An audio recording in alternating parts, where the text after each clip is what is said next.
Clara's knees hit the frozen ground. Blood from her cracked lips dripped onto the snow, staining it pink. Her fingers, blue and numb, clutched the cast-iron skillet like a dying woman holding her last breath. Behind her, the town of Providence Crossing had already forgotten she existed. Ahead through the howling blizzard stood the iron gates of Hollister Ranch and the man they called Stone Hollister, who hadn't smiled in 8 years.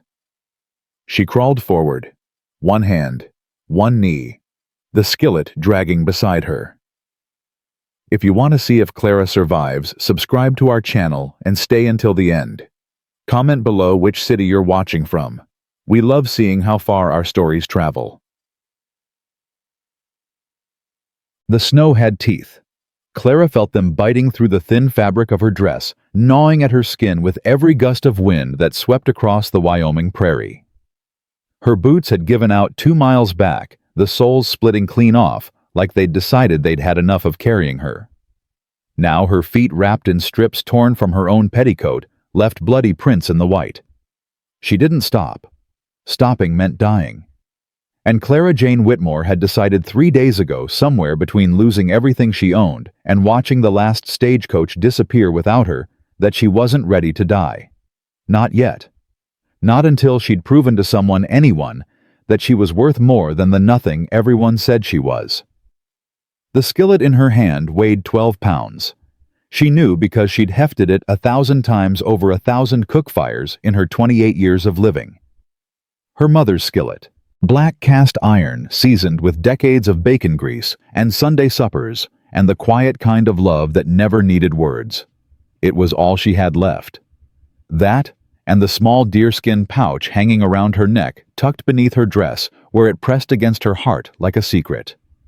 Her mother's spices: cumin, dried oregano, smoked chili powder, a single bay leaf wrapped in cloth, the recipe for survival. "Just a little further," she whispered to herself, the words freezing into crystals before they left her lips.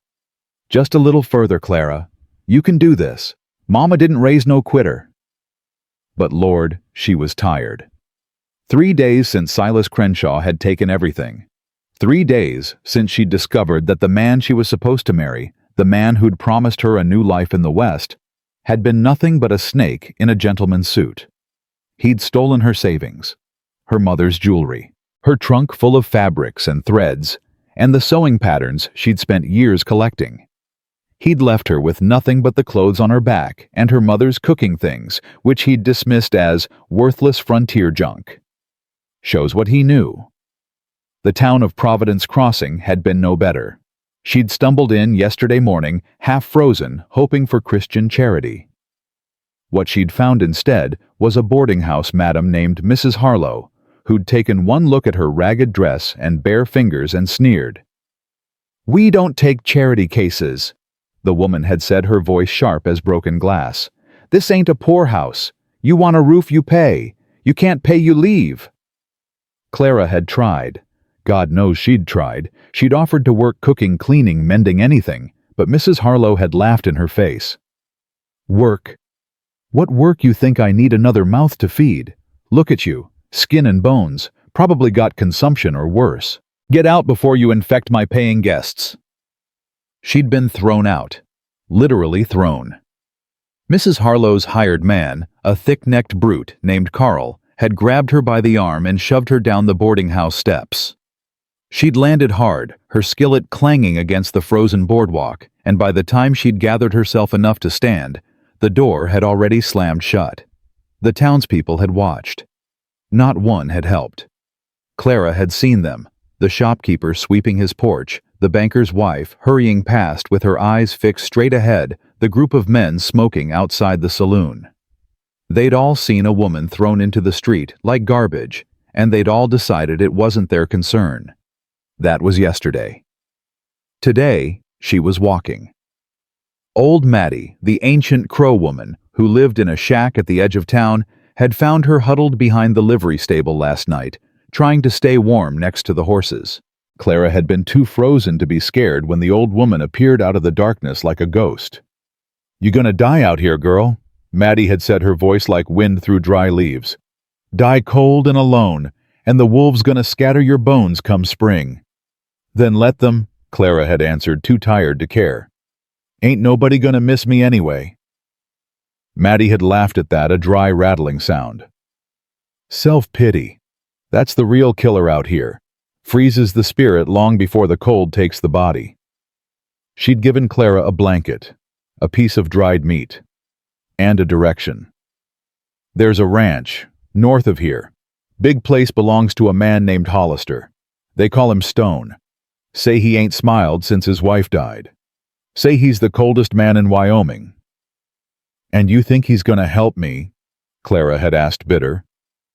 A cold man helping a stranger.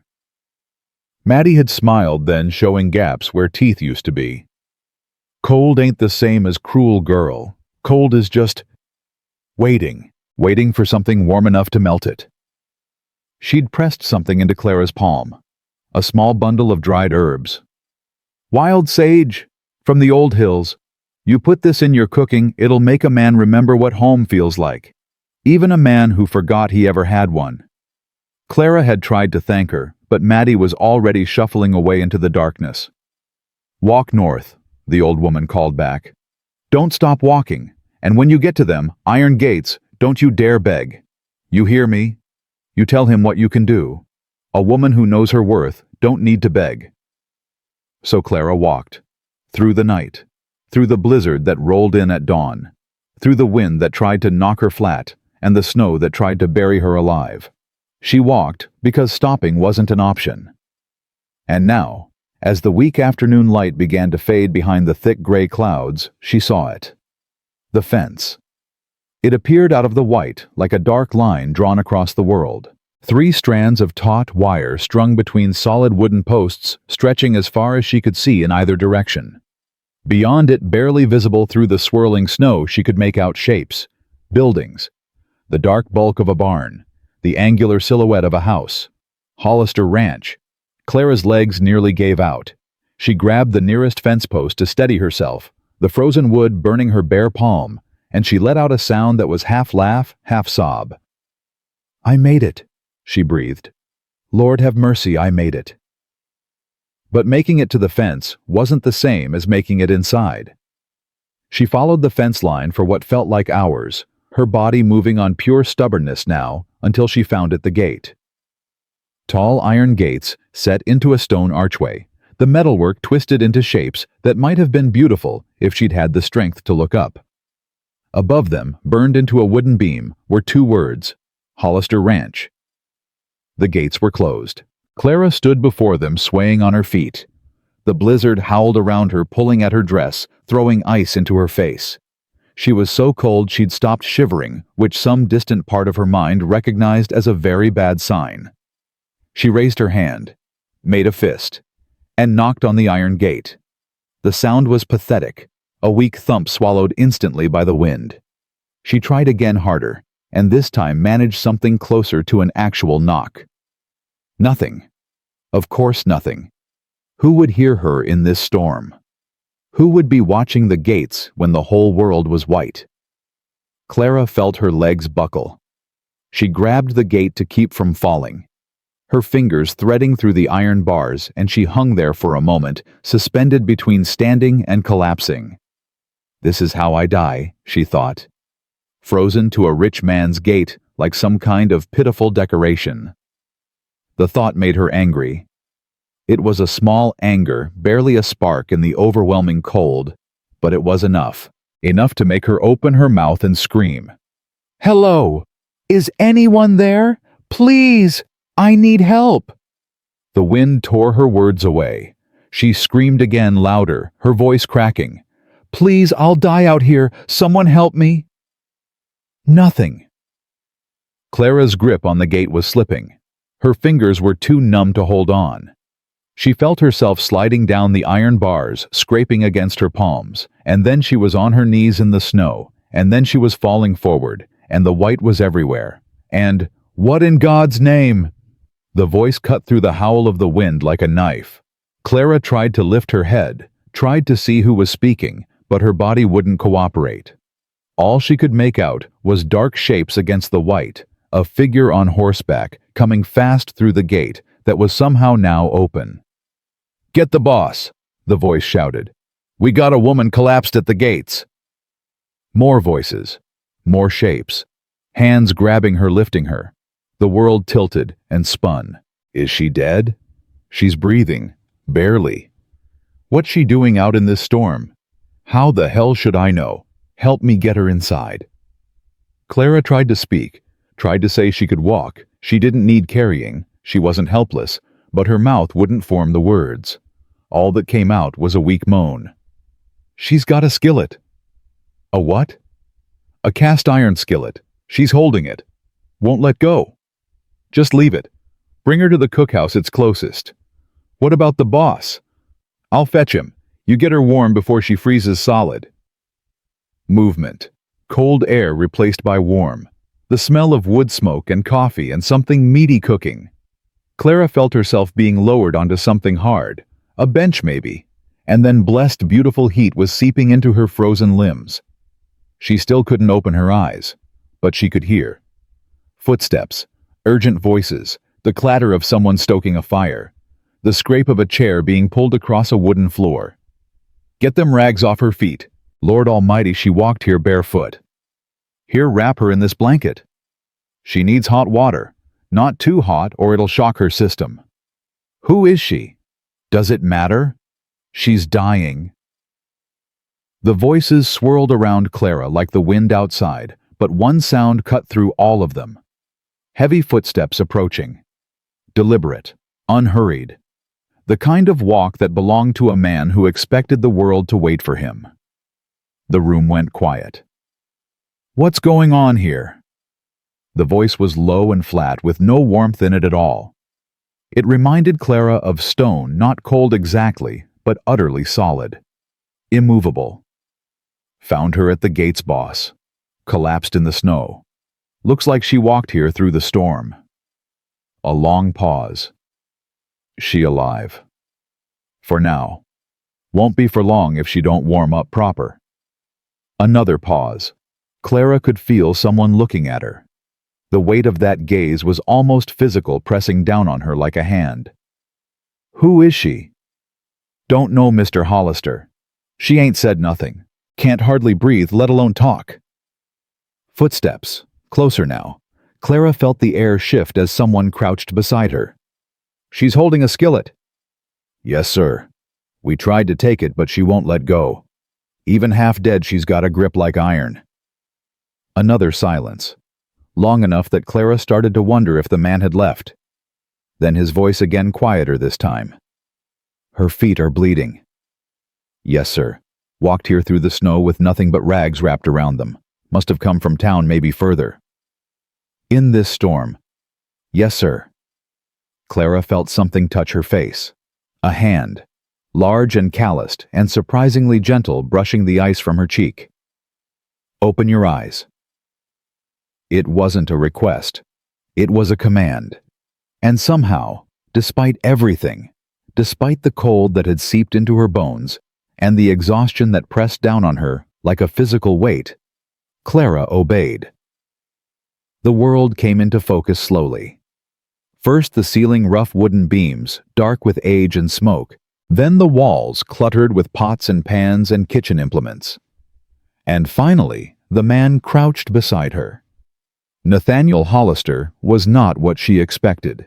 He was tall. She could tell that even with him crouching with broad shoulders that strained against a simple dark shirt. His hair was black, threaded with silver at the temples, and his face was weathered in that particular way of men who'd spent their lives under the open sky. Strong jaw, deep-set eyes, lines around his mouth that suggested he'd once known how to smile. But it was his eyes that held her. They were gray, not the soft gray of morning clouds, but the hard gray of winter steel. Cold eyes, empty eyes. The eyes of a man who'd looked at something terrible once and never quite looked away. Stone Hollister. She understood the name now. Can you speak? He asked. Clara's throat felt like she'd swallowed sand. She tried to lick her lips, tasted blood from the cracks. Yes. The word came out as a rasp. Good.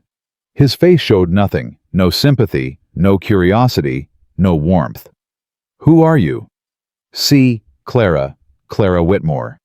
Where did you come from? Town, Providence Crossing. His eyebrow twitched, the only sign of reaction. That's 12 miles. You walked 12 miles in this storm.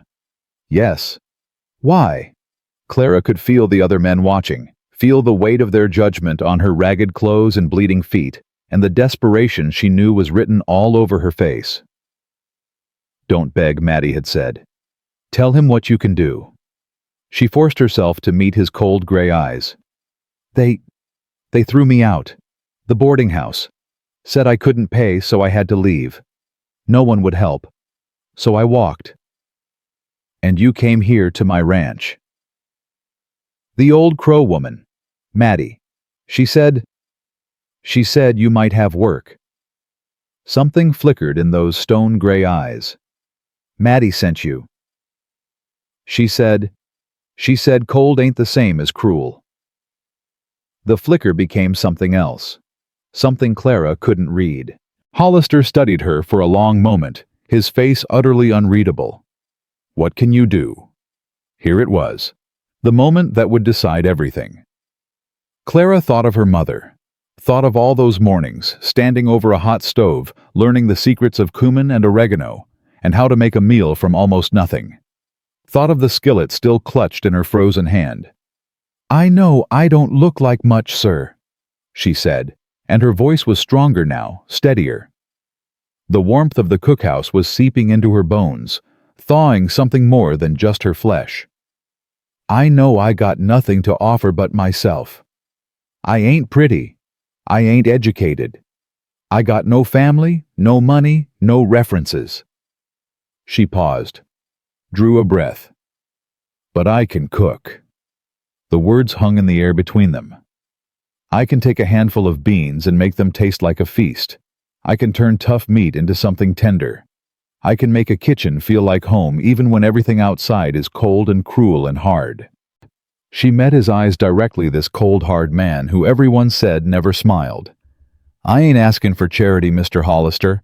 I'm asking for a chance. Let me cook for you. One meal. If it ain't the best thing you've eaten in years, you can throw me back out in the snow yourself. Silence. The fire crackled. The wind howled outside. The men standing around them seemed to have stopped breathing. Nathaniel Hollister looked at her for a long moment. Then his gaze dropped to the skillet still clutched in her white-knuckled grip. That's a good pan, he said. Clara blinked. Sir, cast iron, well seasoned. You can tell a lot about a cook from their pan. He straightened up his knees, cracking as he rose to his full height. He towered over her, a dark silhouette against the firelight. A woman who walks 12 miles through a blizzard, holding on to a skillet instead of dropping it to save herself. That's either crazy or dedicated. He turned to the men standing nearby. Leo, show her where the pantry is. She says she can cook. Let's see if she's telling the truth. His gray eyes found hers one more time. The men eat when the sun touches that western ridge. That's 2 hours from now. There'll be 15 of them.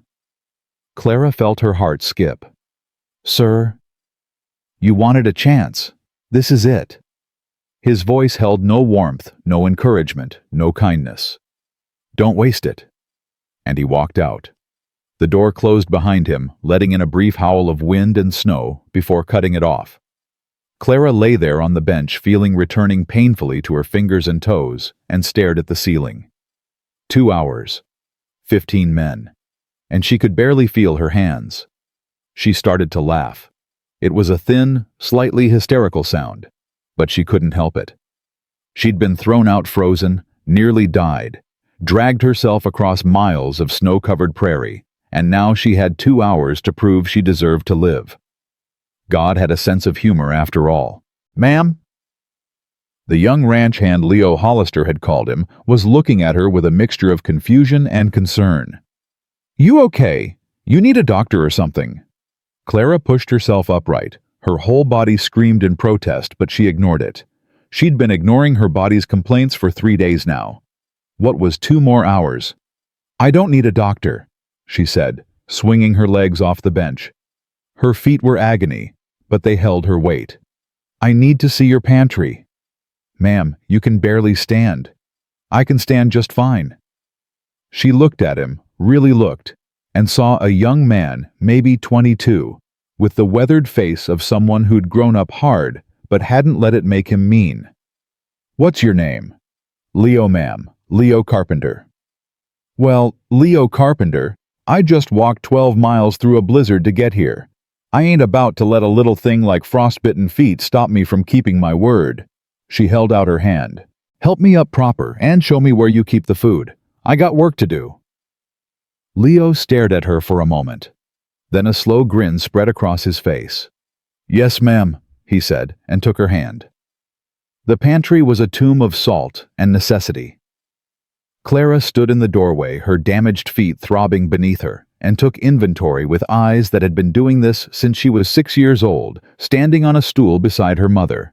Sacks of flour, dried beans, a barrel of salt pork, potatoes gone soft in their crate, onions, coffee, lard, nothing fresh, nothing green, nothing that spoke of anything but survival. Perfect. "This is it?" she asked Leo. "Yes, ma'am. We ain't had a proper cook in 4 months. Just been making do." "Who's been feeding the men?" Leo rubbed the back of his neck, embarrassed. "We take turns. Mostly it's just beans and salt pork. Sometimes biscuits if someone remembers how." Clara almost smiled. Almost. "Get me water," she said. "As much as you can carry, and stoke that fire until I can feel the heat from across the room." "Yes, ma'am."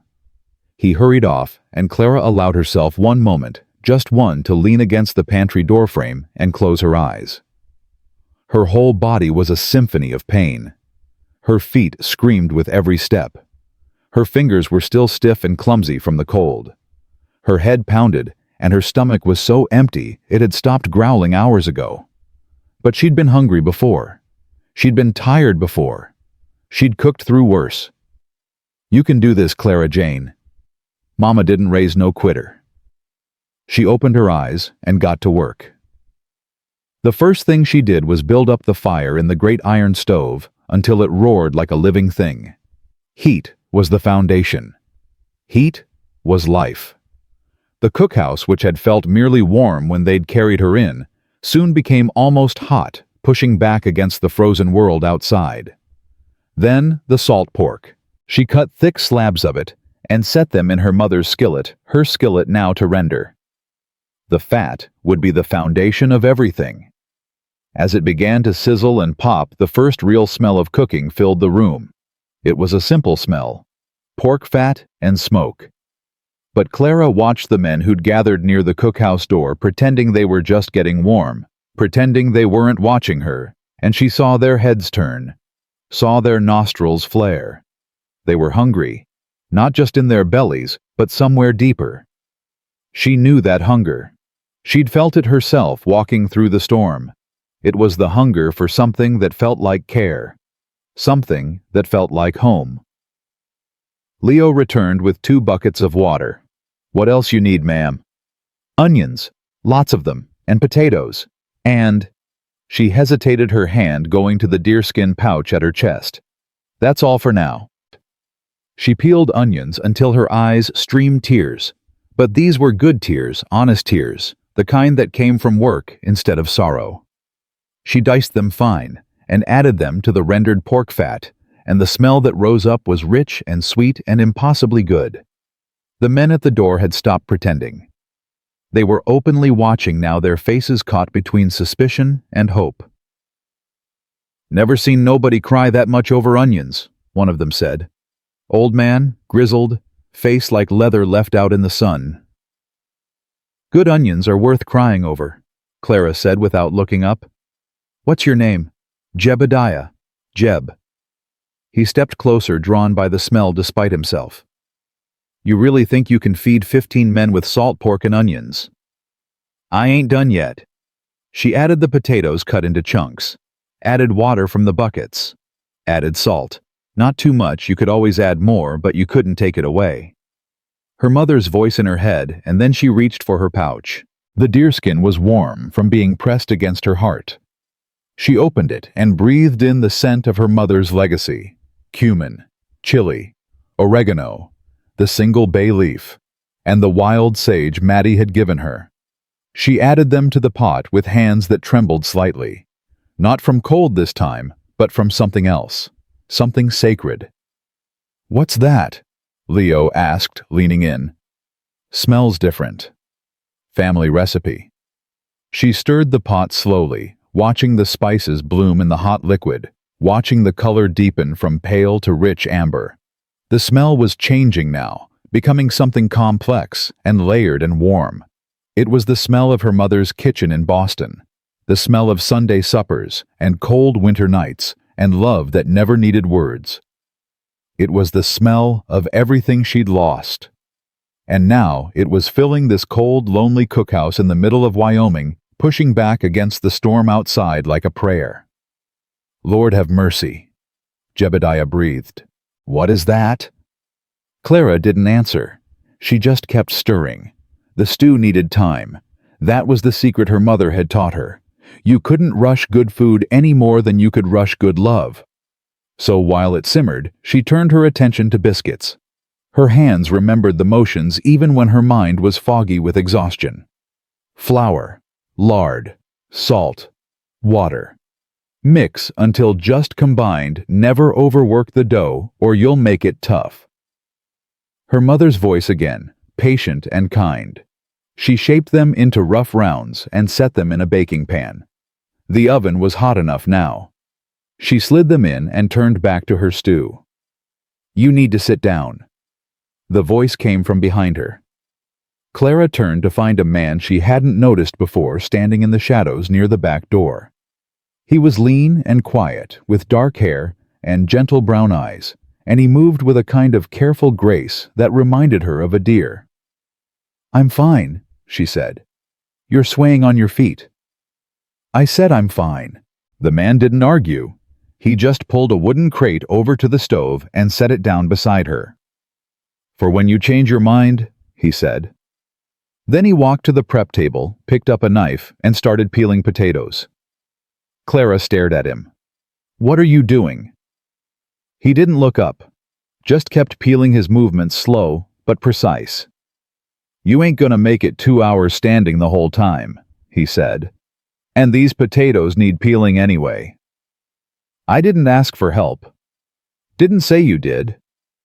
He still hadn't looked at her, hadn't made a fuss. He was just helping, quietly, without expectation. Clara felt something crack inside her chest. Just a small fracture, but enough to let something warm leak through. "What's your name?" she asked. "Zeke." "Thank you, Zeke." He nodded, kept peeling. She did sit down eventually. Just for a minute, she told herself. Just to rest her feet.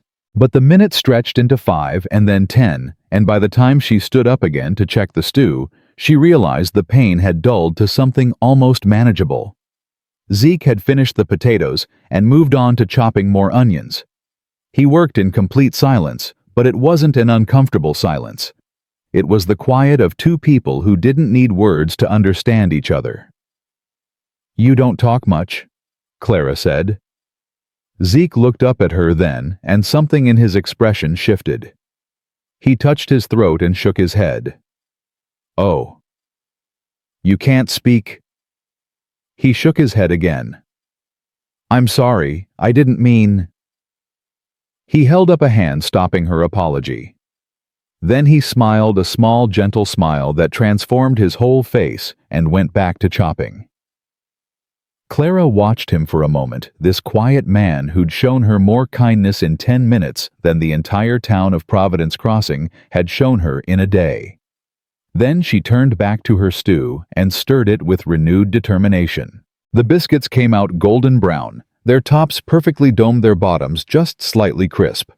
Clara broke one open and watched the steam rise, smelled the buttery, yeasty scent of fresh bread. Her mother would have been proud. "Lord Almighty," Jebediah again, his weathered face slack with something like awe. He was staring at the biscuits like they were made of gold. "You can have one," Clara said. "Just one. The rest are for supper."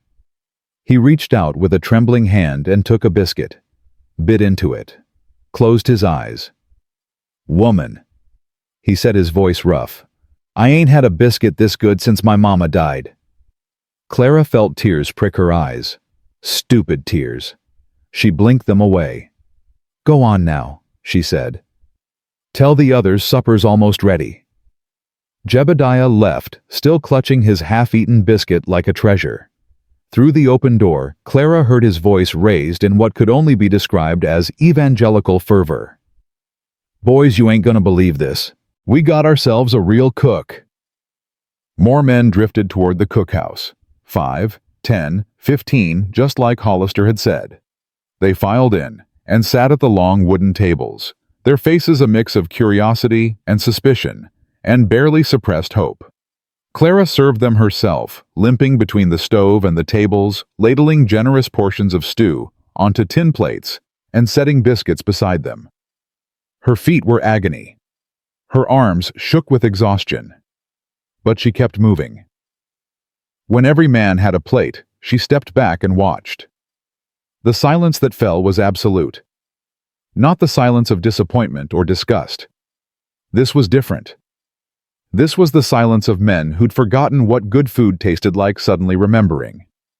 This was the silence of recognition. One by one, they lowered their heads over their plates and began to eat.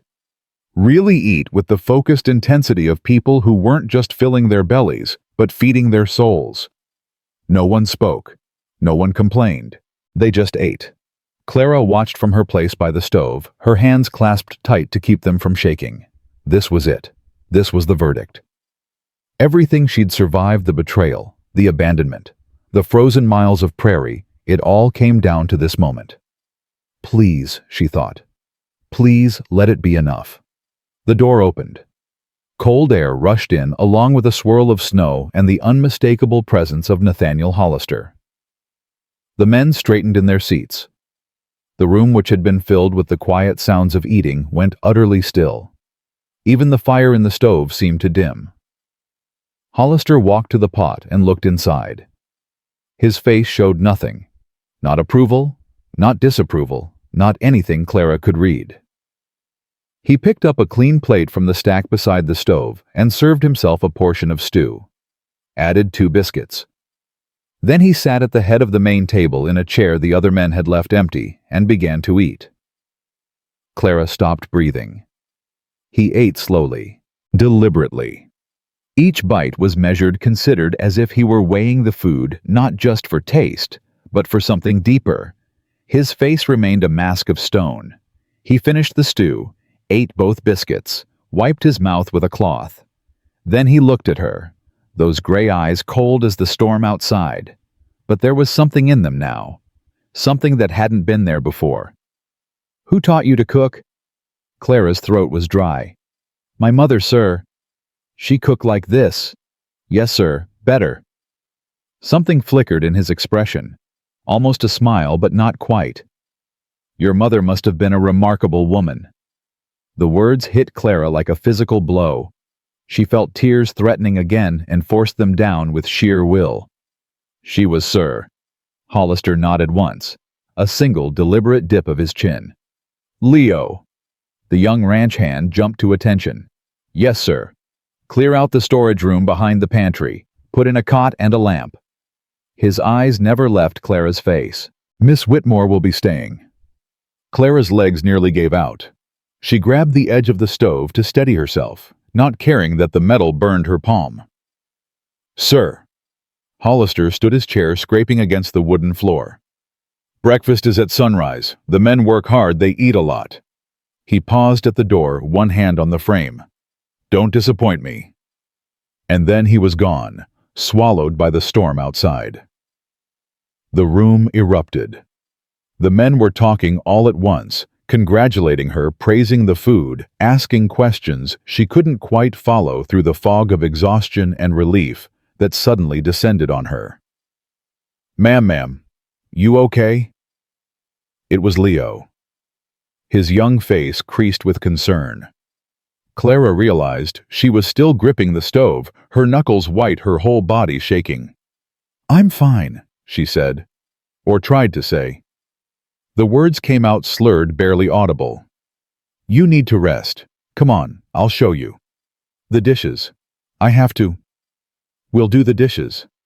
This from Jebediah, who had risen from his seat and was already gathering plates. "You cooked. We clean. That's how it works now." Clara wanted to argue. She wasn't used to people helping her, taking care of her. But her body had finally reached its limit. 3 days of walking, freezing, starving, and then 2 hours of cooking on feet that felt like raw meat. It all came crashing down at once. Zeke appeared at her side. He didn't say anything, couldn't say anything, but he offered his arm steady and strong. Clara took it. He helped her to the small storage room Leo had cleared out. It was barely bigger than a closet, smelling of dust and dried herbs, but there was a narrow cot with a blanket on it, and a small oil lamp on a crate beside it. It was the most beautiful room she'd ever seen. "Thank you," she whispered. Zeke nodded. His dark eyes were warm with something that might have been understanding. He pointed to the lamp, then to her, then made a motion like closing his eyes. "Sleep." "I will," she promised. He left, pulling the door softly closed behind him. Clara stood alone in the tiny room, the sounds of men cleaning dishes drifting through the thin walls. She looked at the cot, at the blanket, at the lamp that cast a small warm circle of light. She had a place. She had a chance. Tomorrow she would have to prove herself again. And the day after that. And the day after that.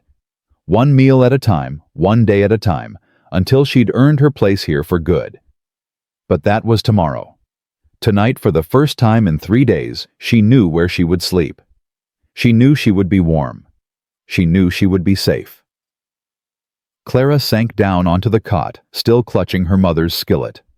The cast iron was warm from cooking, and she held it against her chest like a child holding a stuffed toy.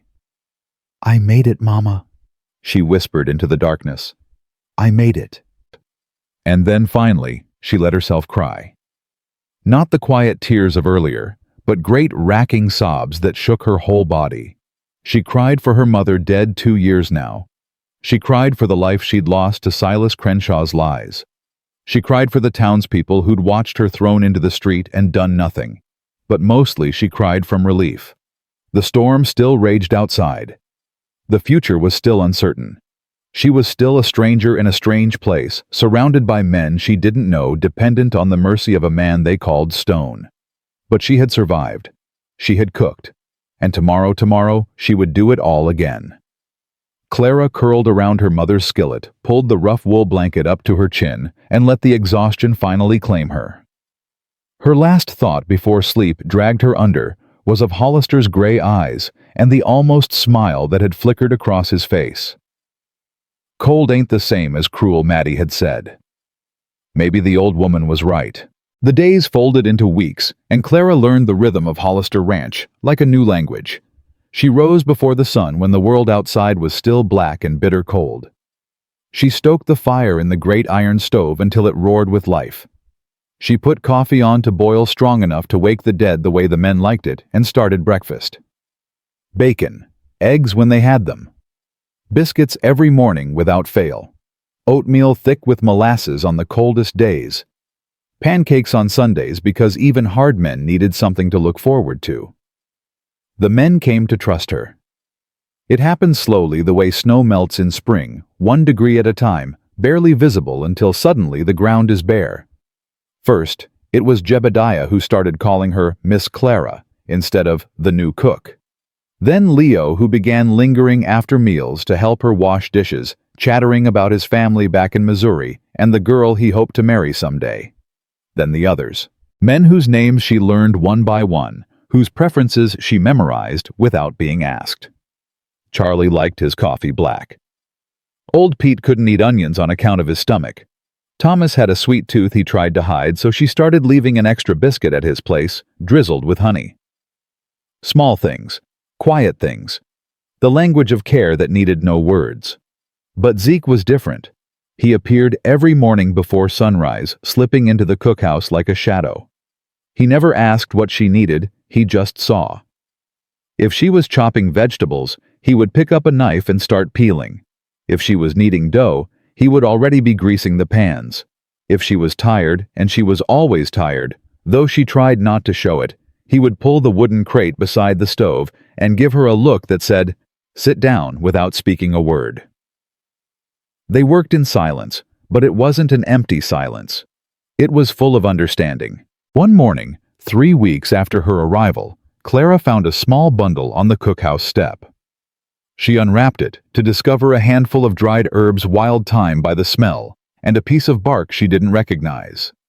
She looked up to find Zeke watching from across the yard. He raised one hand in acknowledgement, then turned and walked toward the stables. Clara held the herbs to her nose and breathed deep. It smelled like the hills beyond the ranch, wild and free and alive. That night she added the thyme to her stew. The men noticed the difference immediately. "What did you do different?" Charlie asked, his spoon frozen halfway to his mouth. "Secret ingredient," Clara said. Charlie narrowed his eyes. "You ain't gonna tell us." "If I told you, it wouldn't be a secret." The men laughed, actually laughed, and Clara felt something warm bloom in her chest. For the first time since her mother died, she felt like she belonged somewhere. The gifts kept coming. Wild onions one morning, mushrooms another, a pouch of pine nuts that must have taken hours to gather and crack. Each offering appeared on her doorstep before dawn, and each time she looked up to find Zeke watching from a distance. She never thanked him with words. She thanked him with food, making sure he got the choicest cuts of meat, the freshest biscuits, the extra ladle of gravy. It was their own private language, and it needed no translation. But not everyone welcomed her presence. The black carriage arrived on a Tuesday morning, cutting through the frozen mud of the ranch yard like a knife through butter. Clara watched from the cookhouse window as the driver, a thin, sour-faced man in a heavy coat, climbed down and opened the passenger door. The woman who emerged was dressed entirely in black. She was old, 65, maybe 70, with gray hair pulled back into a tight bun and a face that looked like it had been carved from old wood. She carried a dark cane with a silver handle, and she moved with the stiff-legged gait of someone whose joints had turned to rust. But it was her eyes that made Clara's blood run cold. They were dark, small, sharp as flint, and they swept across the ranch yard with the possessive intensity of a hawk surveying its territory. "Who's that?" Clara asked Leo, who had come in for his morning coffee. Leo's face went pale. "That's Miss Augusta, Mr. Hollister's aunt." "His aunt?" "She raised him after his folks died. Comes to visit every few months." He lowered his voice. "She don't like strangers much, especially women." Clara's hands stilled on the bread dough. "What do you mean?" "After Mrs. Hollister passed the boss's wife, Miss Augusta tried to find him a new one.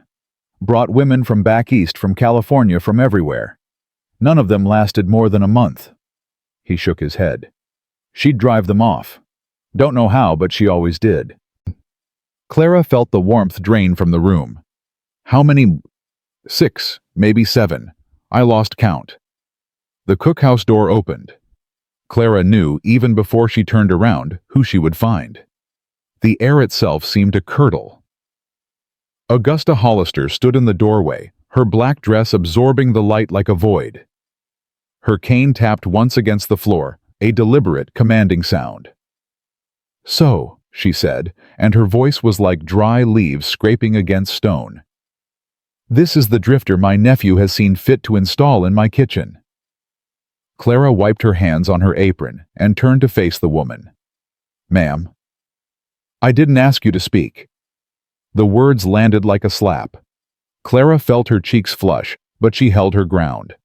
Augusta moved into the room, her dark eyes taking in everything. The clean surfaces, the organized pantry, the bread rising under a cloth. Her face showed no approval, only a cold, proprietary resentment.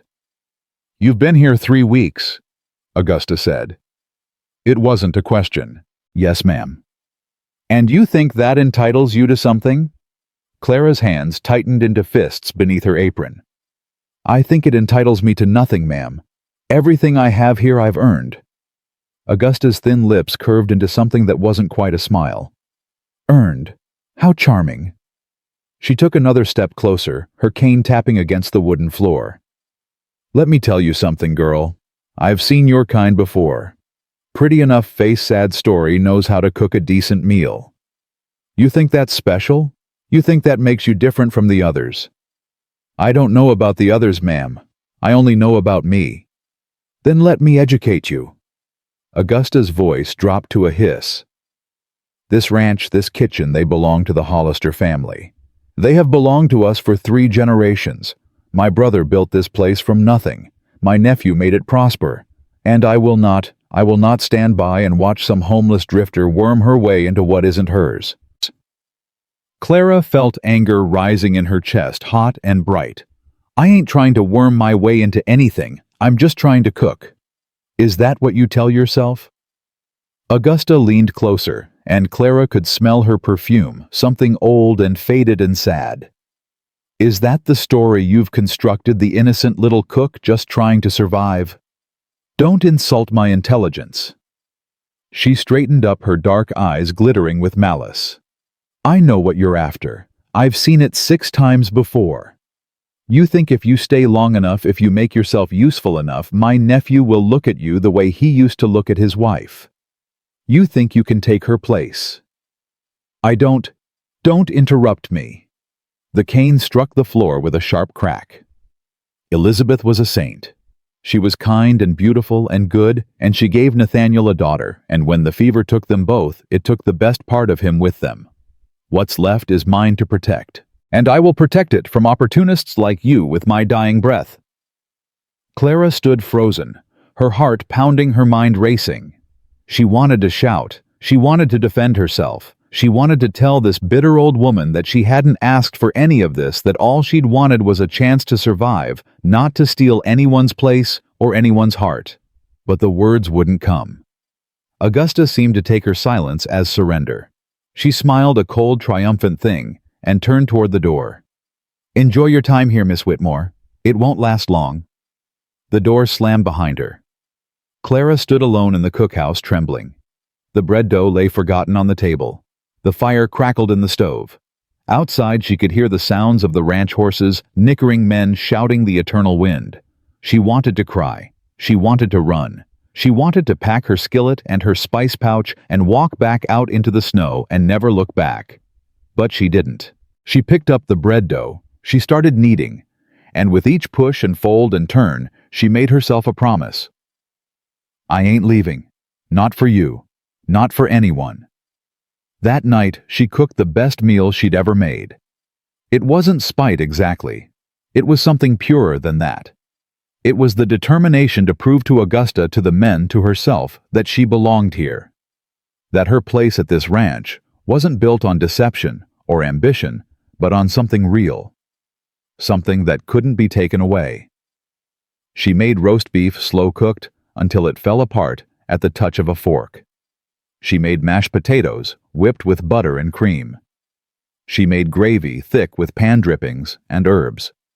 She made apple pie for dessert, the first pie she'd attempted since arriving, with a crust so flaky it shattered at the first bite. The men ate in stunned silence. Even Augusta, who had taken her place at the head of the table beside Nathaniel, couldn't hide her reaction. Clara watched her take a bite of the pie. Watched something flicker across that hard, bitter face. Surprise maybe, or grudging acknowledgement. But it was Nathaniel's reaction that mattered. He ate slowly, as he always did, deliberately. But when he finished his slice of pie, he looked up and caught Clara's eye across the room.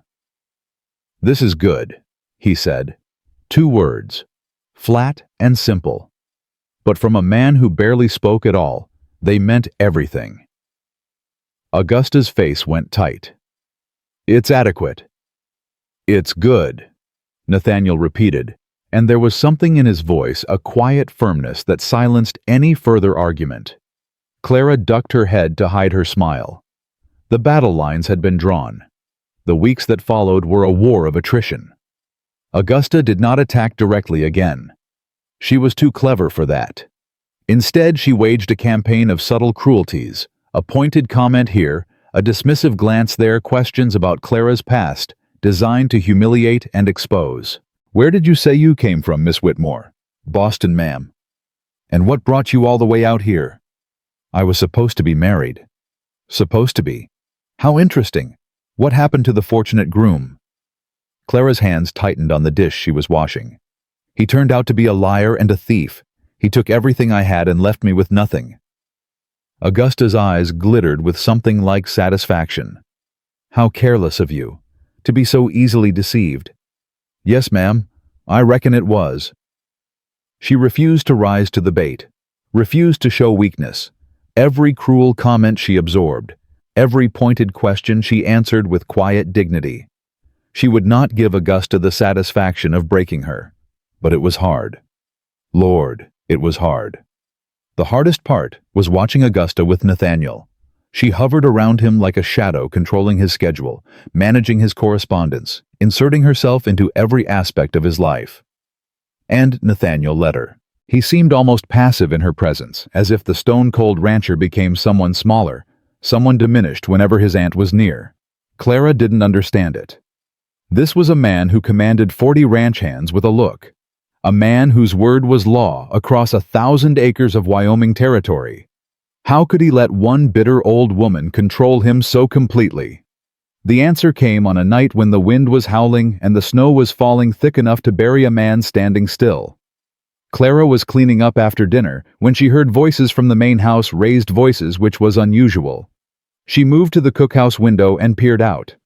The door to the main house was open, light spilling out into the darkness. She could see 2 figures silhouetted against the glow, Augusta and Nathaniel, and though she couldn't make out the words, she could hear the tone.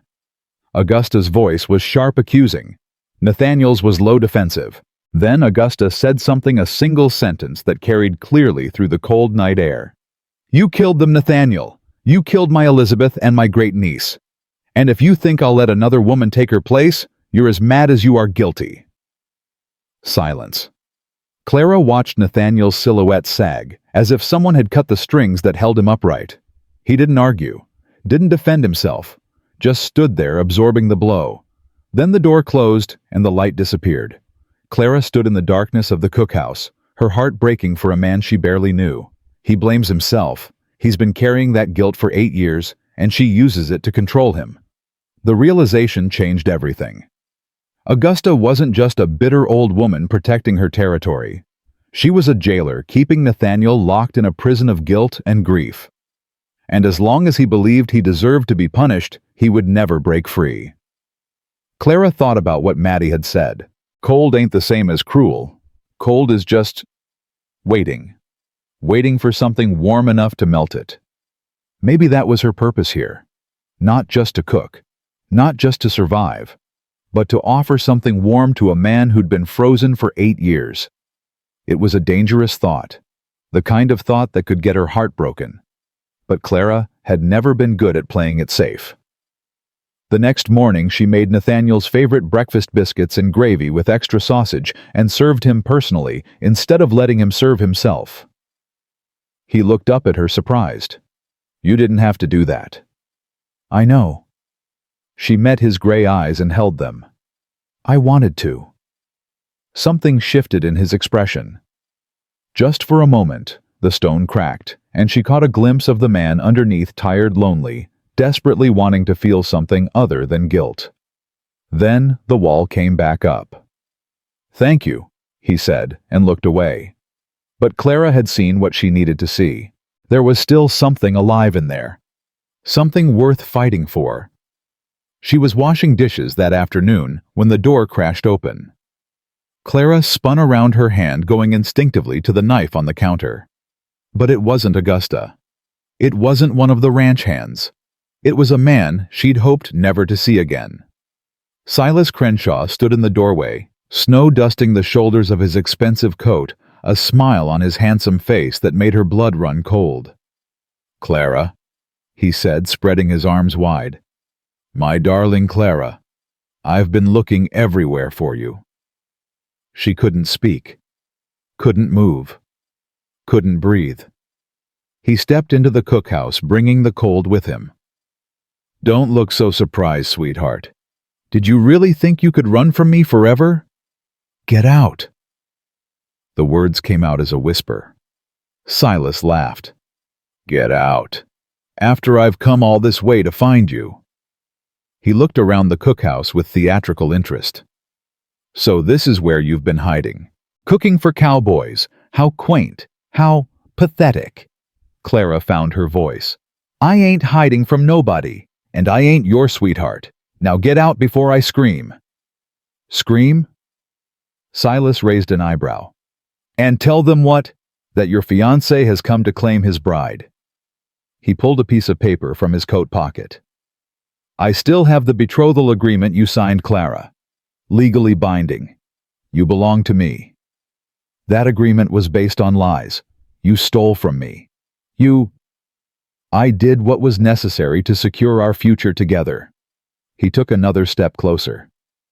"Now I'm willing to forgive your little adventure. We'll go back east, start fresh. No one needs to know about your time playing house with a bunch of dirty ranchers." Clara grabbed the knife from the counter. "I said get out." Silas's smile didn't waver, but something cold flickered in his eyes. "Put that down, Clara. You're embarrassing yourself." "I'll cut you if I have to." "No, you won't." He moved faster than she expected, grabbing her wrist and squeezing until she cried out and the knife clattered to the floor. "You never did have the spine for violence. That's what I liked about you, so soft, so trusting, so easy to—" "Let her go." The voice came from the doorway, low, flat, deadly. Silas turned his grip still tight on Clara's wrist. Nathaniel Hollister stood there, and for the first time since she'd met him, there was something other than cold emptiness in his eyes. There was fire. "This is a private matter," Silas said smoothly. "Between me and my fiancée." "She ain't your fiancée. She's my cook." Nathaniel stepped into the room, and despite having no weapon, his presence filled the space like a physical force. "And you're trespassing on my land. I have legal documents. I don't care if you have a letter from God Almighty. You put your hands on a woman in my house. That ends one of two ways: you walk out, or you get carried out." Silas hesitated. Clara could see him calculating the odds, the risks, the potential rewards. He was a coward at heart. She'd known that even when she'd believed she loved him. He released her wrist. "This isn't over," he said, straightening his coat. "I have connections in this territory, powerful connections.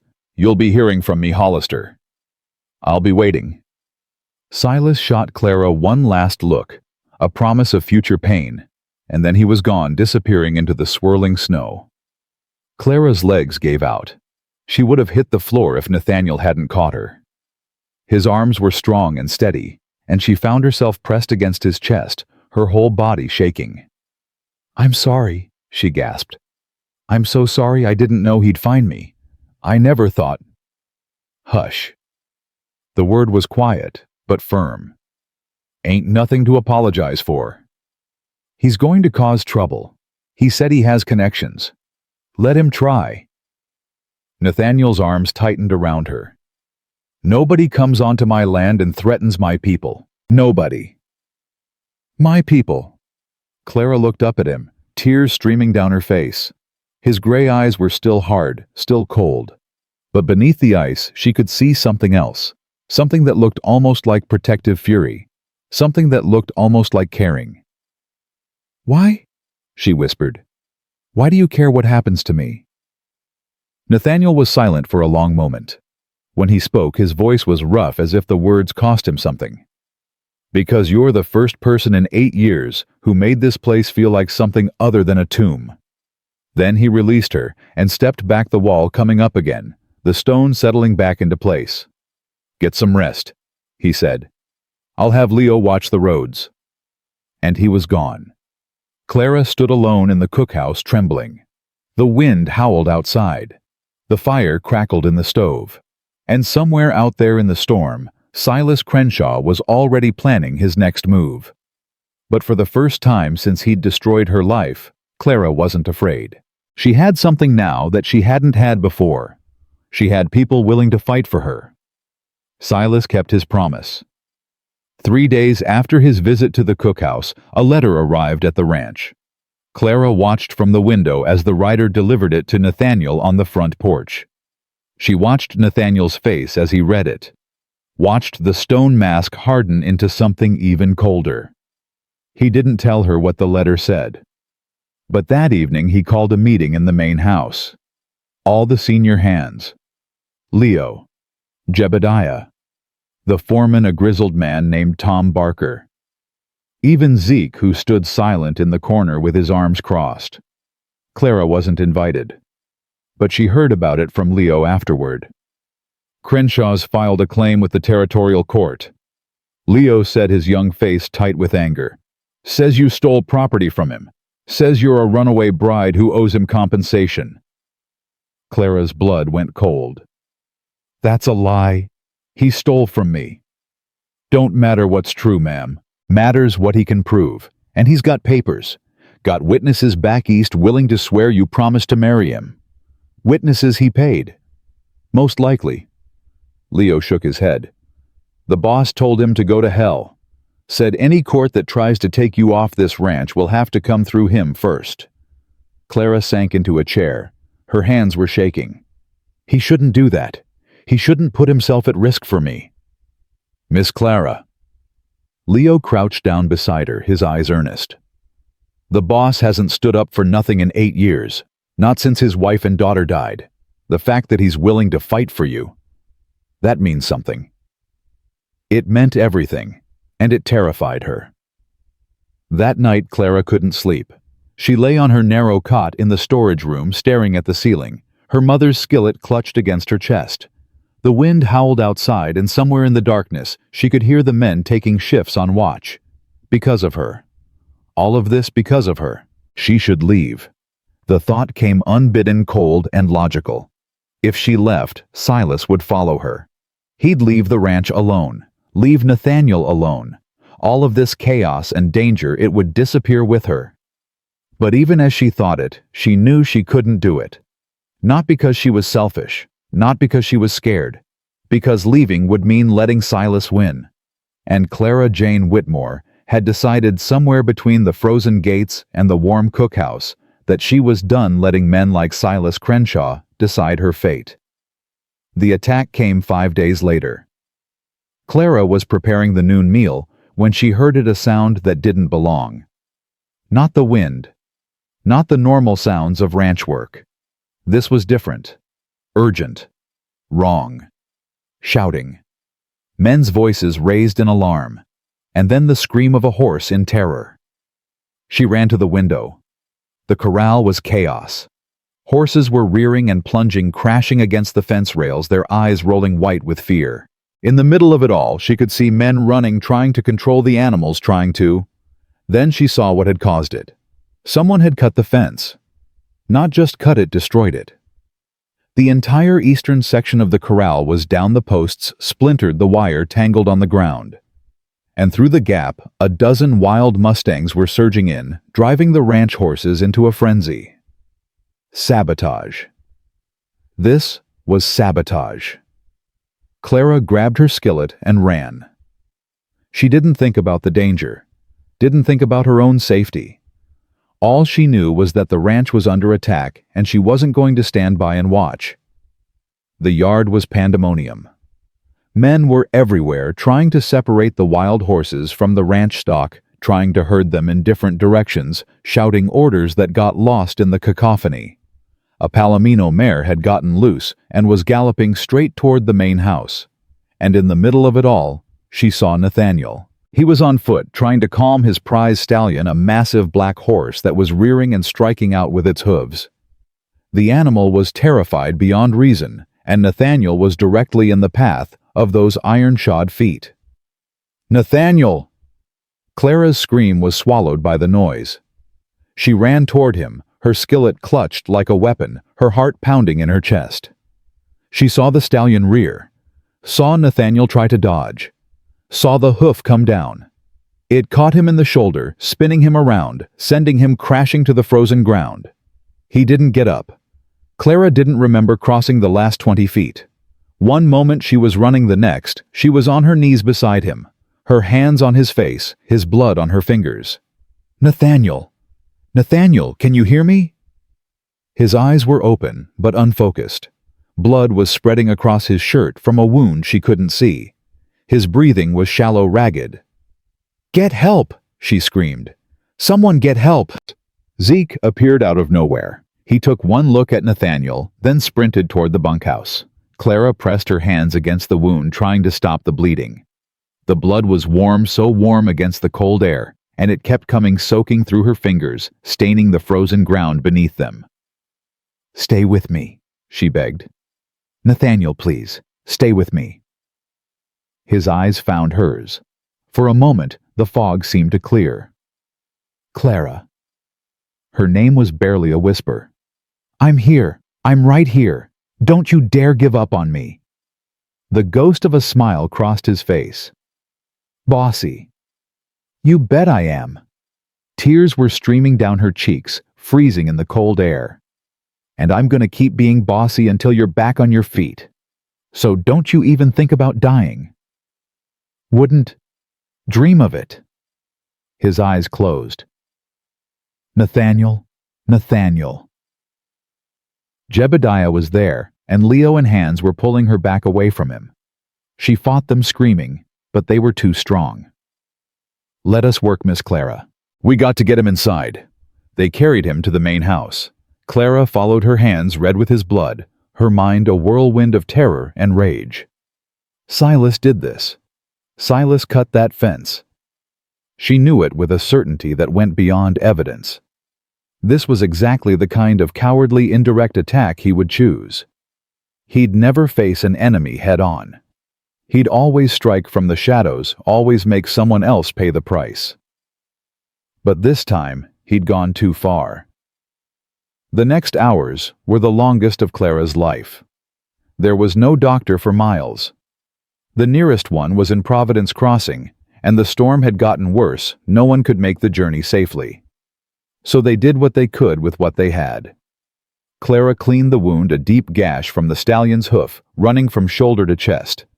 She stitched it closed with thread and needle, her hands steady, despite the terror screaming in her heart. Her mother had taught her to sew fabric. Flesh wasn't so different.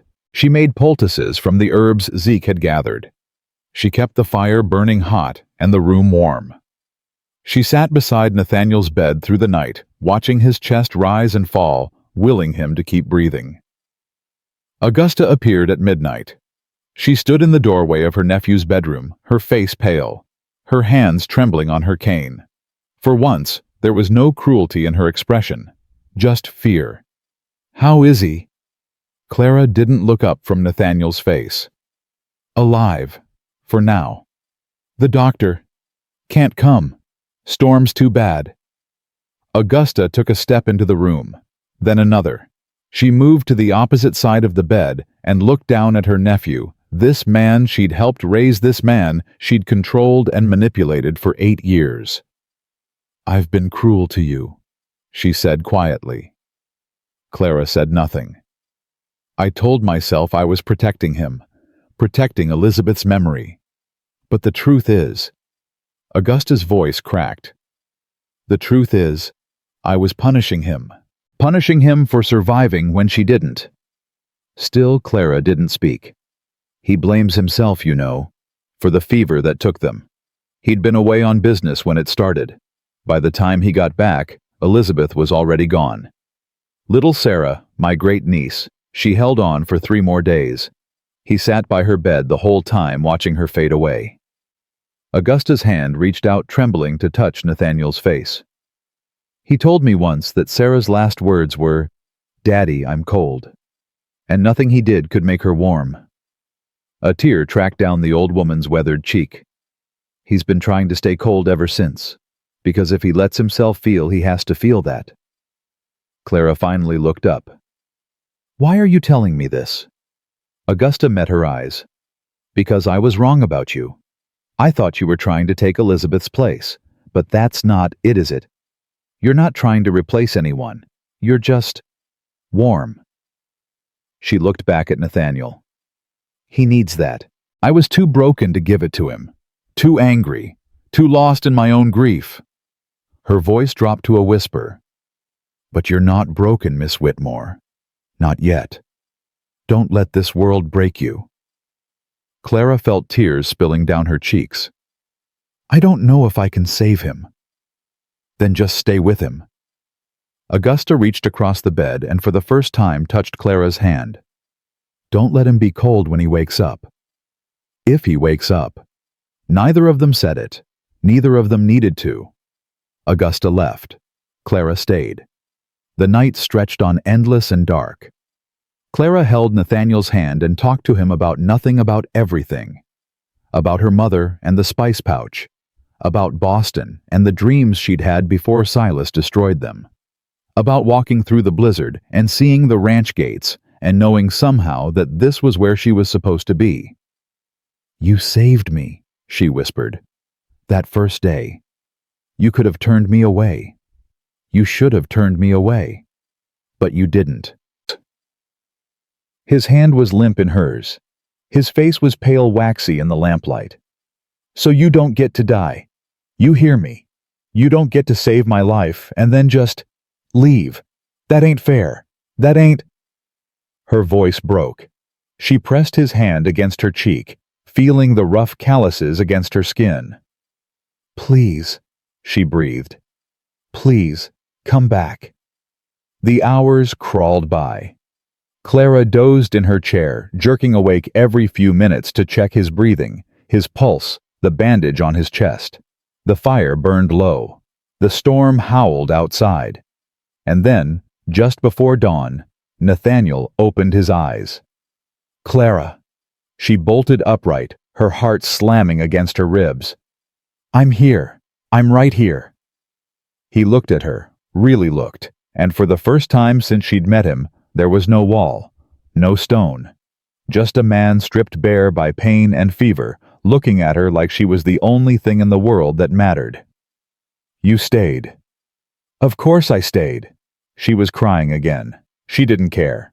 You think I'd let you die without telling you what a stubborn, pig-headed, impossible man you are? That ghost of a smile again. Bossy. You already said that. Bears repeating. She laughed a wet, broken sound that was half sob. How do you feel? Like a horse stepped on me. That's because a horse did step on you. Ah. He tried to shift position and winced. That explains it. Clara's hands were on his face, his chest checking his temperature, checking his wound. You scared me half to death. Don't ever do that again. I'll try. His hand came up slowly, painfully, and covered hers. Clara. What? Thank you. For what? For not letting me be cold. She stared at him. He knew. Somehow through the fever and the pain he'd heard Augusta's words. He knew. I wouldn't know how, she said softly. Being warm is the only thing I'm good at. His fingers tightened on hers. That ain't true. You're good at a lot of things. A pause. The cooking's pretty fair too. She laughed again, and this time it was real, a bright, clear sound that seemed to push back against the darkness. Pretty fair, she repeated. I drag myself through a blizzard, nearly die, make you the best meals you've had in years, and all I get is pretty fair. Don't want you getting cocky. Too late. They sat there in the gray pre-dawn light, hands intertwined, and something passed between them. Not words, something deeper. An understanding. A promise. The door opened. Zeke stood there, his dark eyes taking in the scene. He looked at Nathaniel, then at Clara, and a slow smile spread across his face. He raised one hand and pressed it against his chest. Then he pointed at both of them. Thank you. Both of you. Clara understood. They all survived the night, not just Nathaniel, but all of them. The ranch. The family they'd become. The storm's breaking. Zeke signed his hands, moving in the language Clara had been learning in stolen moments. Riders coming from town. Clara's heart clenched. Silas. Zeke shook his head. He made a different sign, one she didn't recognize, then pointed toward the window. She went to look. The snow had stopped. The sky was clearing pale blue, showing through the gray. And on the road leading to the ranch, she could see riders. Not one or two, but a dozen, maybe more. And at their head she could make out a badge catching the early morning light. The law. Clara turned back to Nathaniel. "There's a posse coming." He was already trying to sit up, his face tight with pain. "Help me." "You shouldn't." "Help me, Clara. I need to face this standing." She wanted to argue, wanted to tell him he was being a stubborn, pig-headed, impossible man. But she understood. Some things you had to face on your feet. She helped him dress, helped him walk to the front porch. Augusta was already there, her face grim, her hands tight on her cane. The ranch hands had gathered in the yard, forming a loose semicircle, a protective barrier. The riders stopped at the gate. The man at the head was old, with a silver mustache and weathered face.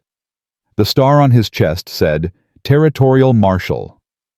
Behind him, bound and slumped in his saddle, was Silas Crenshaw. "Nathaniel Hollister," the marshal called out. "That's me. Name's Henry Cole. I'm here about a matter of horse theft and destruction of property." He jerked his head toward Silas. "Caught this one about 10 miles east. He was riding one of your Mustangs and had wire cutters in his saddlebag." Clara felt her legs go weak.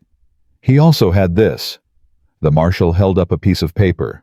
"A letter to his associates back east bragging about how he was going to destroy your ranch and take back his property." His eyes found Clara. That property being Miss Clara Whitmore. Silas's head came up. His face was bruised, his eyes desperate. "She belongs to me. We had an agreement." "Shut your mouth." The marshal's voice was flat. "I've seen your agreement. I've also seen the sworn statements from witnesses in Boston saying you forged most of it." He looked at Nathaniel.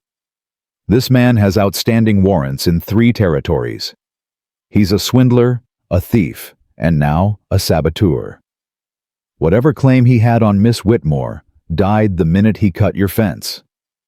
Clara couldn't breathe, couldn't speak, could only stand there watching justice unfold like something from a dream. The marshal tipped his hat. "We'll be taking him to stand trial. My apologies for the trouble he's caused." "Marshal." Nathaniel's voice was steady, despite the pain he must be feeling. "Thank you. Just doing my job." Cole gathered his reins. "Miss Whitmore, you're free to go wherever you please. No one has any legal claim on you." Free. The word echoed in Clara's mind as the posse rode away, taking Silas with them. She was free, truly free. For the first time in months, no one was hunting her. No one was threatening her. No one had any power over her at all. She turned to Nathaniel. He was leaning heavily against the porch railing, his face pale, but his eyes were bright. "Looks like you're stuck with me," she said. "Looks like." He reached out and took her hand. Right there in front of Augusta and the ranch hands and God and everyone. "I can think of worse fates." Augusta made a sound that might have been a laugh. "For heaven's sake, Nathaniel, just tell the girl you want her to stay." "I want you to stay," he said, his gray eyes fixed on Clara's face. "Not as my cook, not as an employee, as—" He hesitated, searching for words. "As whatever you want to be." Clara looked at him, this cold, hard man who had shown her warmth when no one else would, this broken man who had started to heal. "How about we start with partner," she said, "and see where it goes from there." His hand tightened on hers. "I can work with that." From somewhere in the gathered crowd, Jebediah let out a whoop. The other men started cheering, slapping each other on the back, their faces split with grins. Augusta shook her head, but she was smiling, actually smiling. "I suppose this means I'll have to be civil." "It means," Clara said, "that we're all going to figure out how to be a family, together." The old woman's eyes glistened. "I suppose I can try." Zeke appeared at Clara's side. He touched her shoulder, then signed something she didn't quite catch. "What did he say?" she asked Leo. Leo was grinning. "He said the kitchen needs a new sign. Something with your name on it." Clara felt warmth spread through her chest. "Tell him I'd like that." She looked out at the snow-covered ranch, at the broken corral that would need mending, at the main house that would need healing, at the people who had become her family. She'd come here with nothing but a skillet and a spice pouch. She'd found something worth more than gold. The weeks after Silas's arrest passed like a fever breaking. Nathaniel healed slowly, his body mending in the way of men who'd spent their lives working the land, stubborn and steady. Clara changed his bandages every morning, checking for infection, monitoring the wound that ran from shoulder to chest like a jagged river. He never complained, not once. But she caught him watching her sometimes when he thought she wasn't looking. Those gray eyes that had once been cold as winter steel now held something warmer. Something that made her heart do strange things in her chest. She pretended not to notice. There would be time for that later. Right now, there was a ranch to rebuild. The corral fence went up first. Every able-bodied man on the ranch pitched in, even Jebediah with his bad knee, and Leo with his tendency to hammer his own thumb. Clara brought them coffee and biscuits, and they worked through the cold until the fence stood strong again. Better than before, Tom Barker declared, running his hand along the new posts. Silas did us a favor in a way, gave us a reason to fix what was already weak. Clara thought about that, about how destruction sometimes cleared the way for something stronger.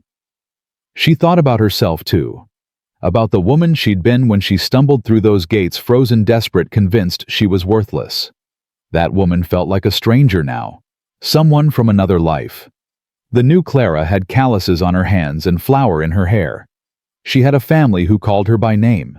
She had a purpose. She had a home. Augusta surprised everyone. The old woman who had spent weeks trying to drive Clara away now became her unlikely ally. It started small, a nod of approval when Clara served a particularly good roast, a grudging compliment on her biscuits. Then it grew into something more. One morning, Augusta appeared in the cookhouse doorway with a wooden box in her hands. Clara looked up from her bread dough. "Ma'am, I've been going through some old things." Augusta's voice was gruff, almost embarrassed. "Found these in a trunk. They belong to Elizabeth." She set the box on the table and opened it. Inside, nestled in faded velvet, was a collection of cooking implements. A silver ladle, a set of measuring spoons, a worn wooden rolling pin with flowers carved into the handles. Clara's breath caught. "I can't." "You can and you will."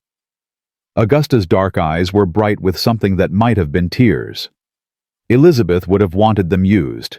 She was like you, you know. Believed that food was love. Believed that a kitchen was the heart of a home." Clara touched the rolling pin with trembling fingers. The wood was smooth and warm, worn down by years of use. "She sounds like my mother," Clara said softly. "Maybe that's why Nathaniel saw something in you." Augusta cleared her throat. "The first day you arrived, when you made that stew, he came to me afterward. First time he'd sought me out in years. You know what he said?" Clara shook her head. "He said the cookhouse smells like home again." Augusta's voice cracked. 8 years, and that was the first time he'd used that word. Home. Clara felt tears spilling down her cheeks. She didn't try to stop them. "Thank you," she whispered, "for telling me that." Augusta nodded once her usual sharp manner softened. "Use the tools well, Miss Whitmore. That's all the thanks I need." She turned and walked out, her cane tapping against the floor, leaving Clara alone with the weight of legacy in her hands. That night, Clara made apple pie with Elizabeth's rolling pin. She hadn't planned it. But as she was preparing the evening meal, her hand reached for the carved wooden handle without thinking. The moment she touched it, something shifted inside her. She wasn't replacing Elizabeth. She understood that now. She was continuing something, a tradition of warmth and care that had been interrupted but never truly ended. The dough rolled out smooth and perfect under the floured pin. Clara pressed it into the pan, filled it with sliced apples and cinnamon and sugar, and wove a lattice top with strips of pastry. When she pulled it from the oven, the smell filled the cookhouse like a blessing. The men ate in reverent silence, as they always did with her best dishes. But it was Nathaniel's reaction that mattered. He took a bite of pie, stopped, looked at her with an expression she couldn't read. "Where did you get that rolling pin?" Clara's heart stuttered. "Augusta gave it to me.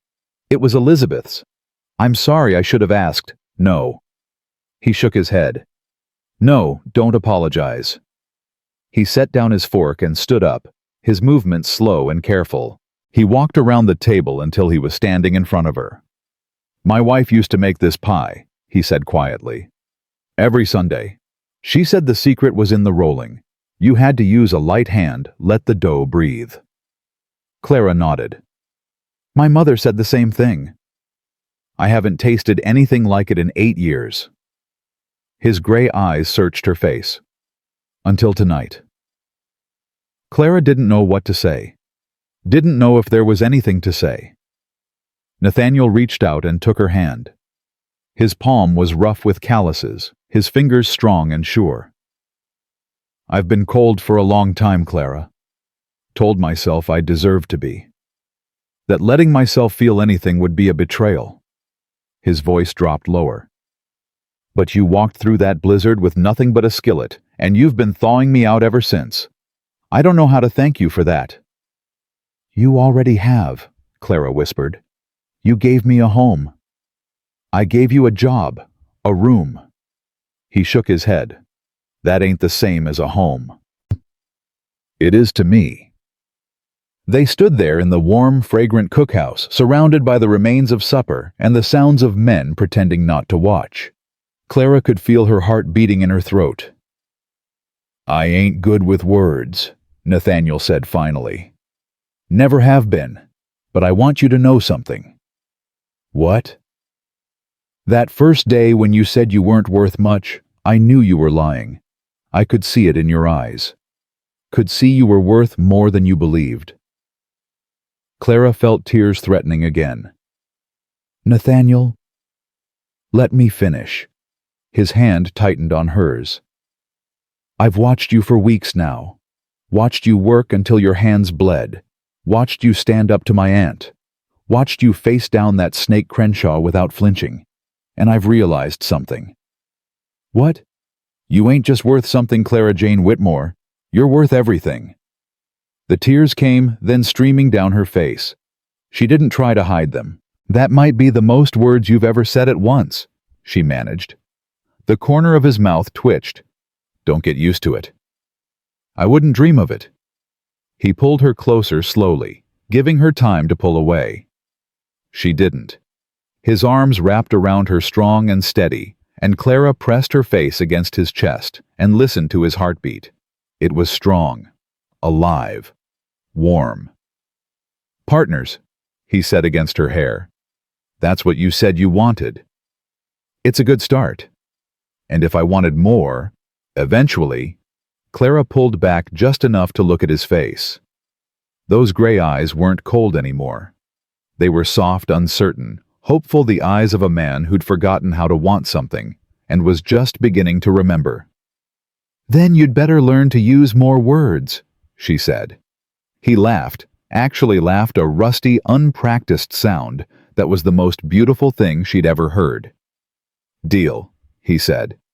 Zeke made the sign that spring. The winter had been long and hard, but it had also been full.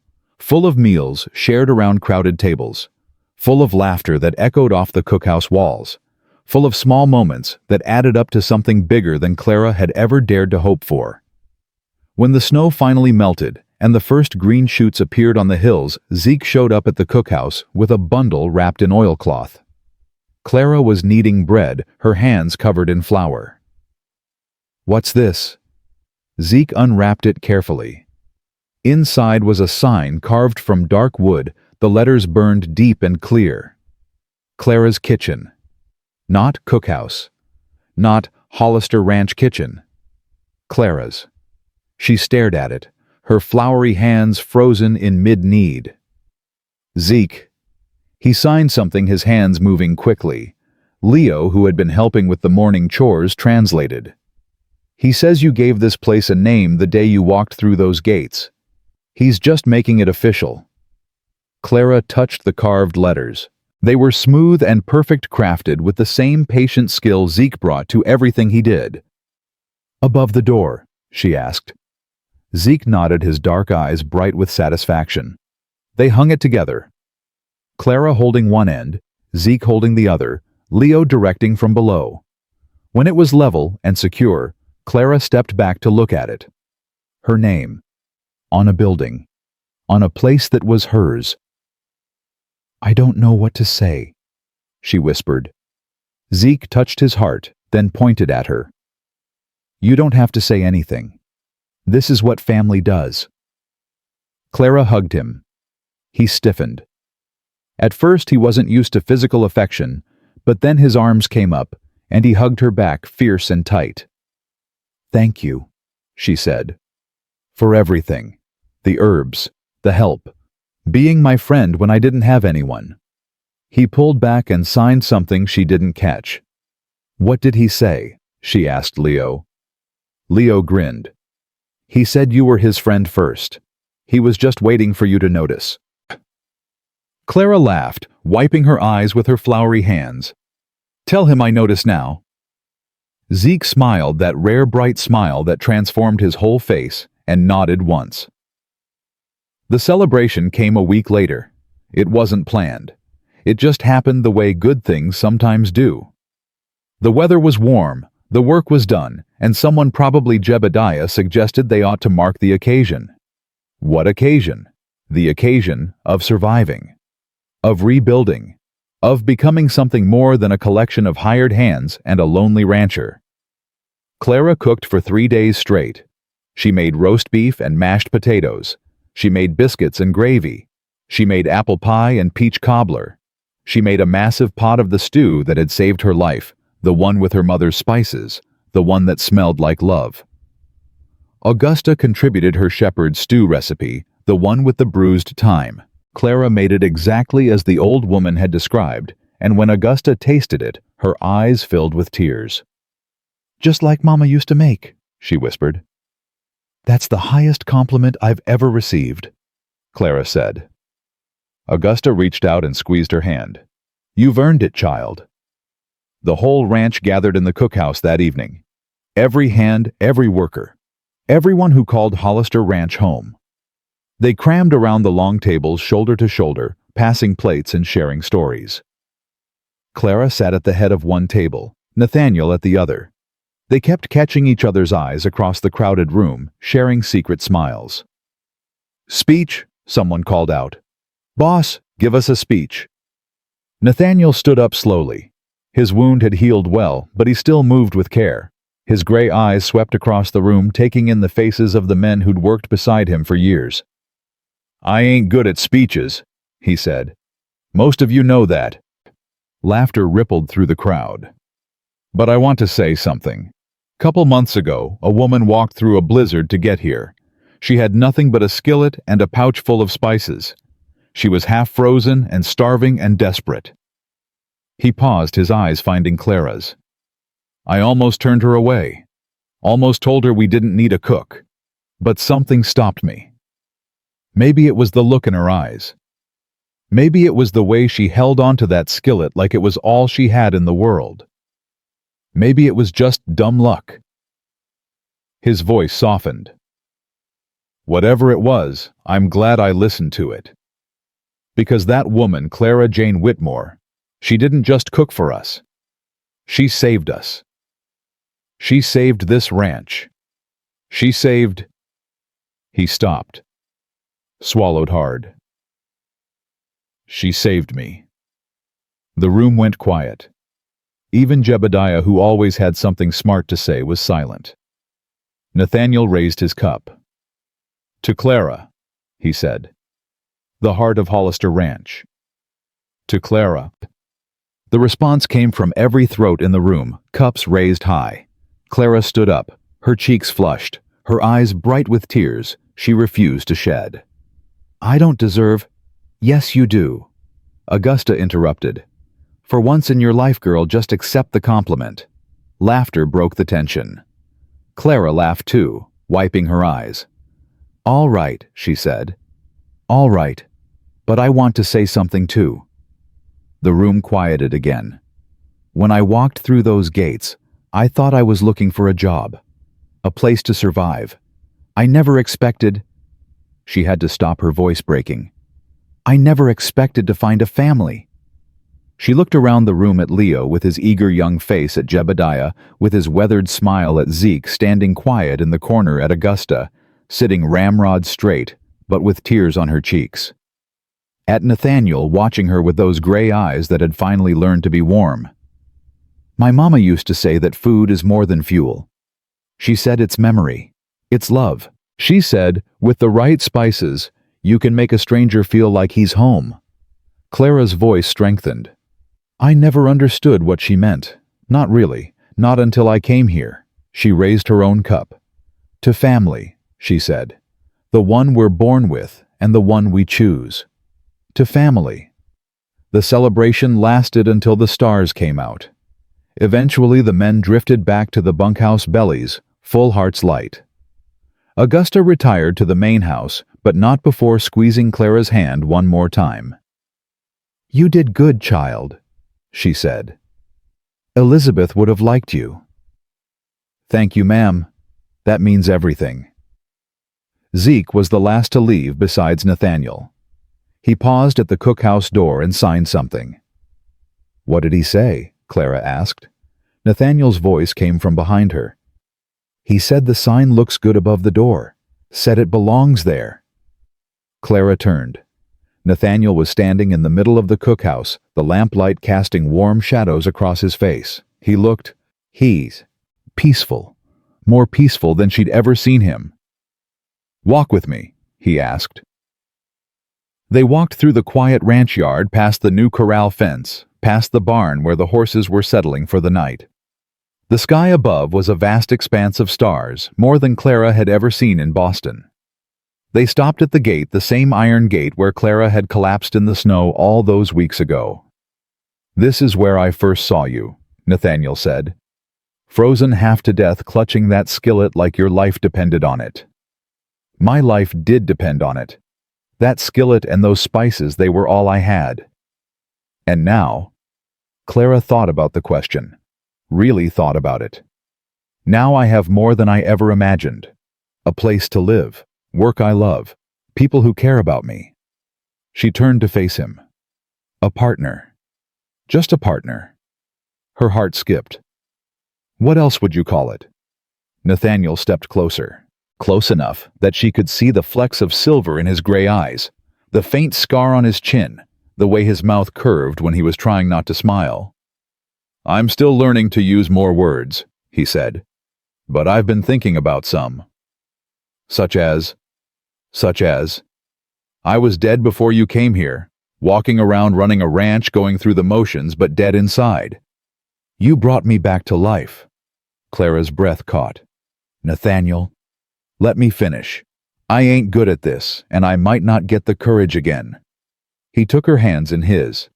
I spent 8 years punishing myself, telling myself I didn't deserve happiness, didn't deserve love, didn't deserve anything but cold, and lonely, and empty. His thumbs traced circles on her palms. Then you showed up with your skillet and your spices and your stubborn refusal to give up. And you showed me that cold ain't the same as strong, that shutting people out ain't the same as protecting yourself, that it's possible to honor the dead without joining them. He lifted one hand to her face, cupping her cheek. I can't promise I'll be easy to live with. I'm stubborn and moody, and I'll probably forget to use my words more often than not. But I can promise I'll try, every day, for as long as you'll let me. Clara leaned into his touch. That sounds like a proposal. I suppose it does. His voice was barely a whisper. Is that a problem? Only if you expect an answer right now. I'll wait. He smiled a real smile, one that reached his eyes. I've gotten good at waiting.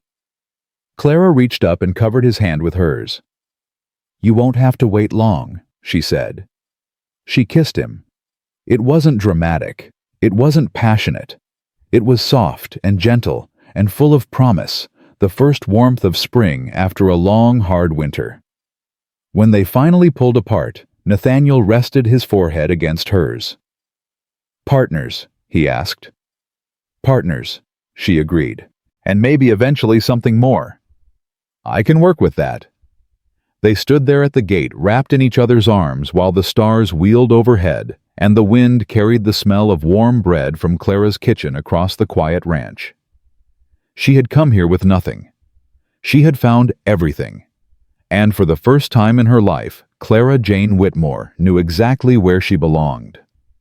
Not because of the sign above the cookhouse door, not because of the partnership papers Nathaniel would eventually file with the territorial office, not because of the ring that would one day rest on her finger.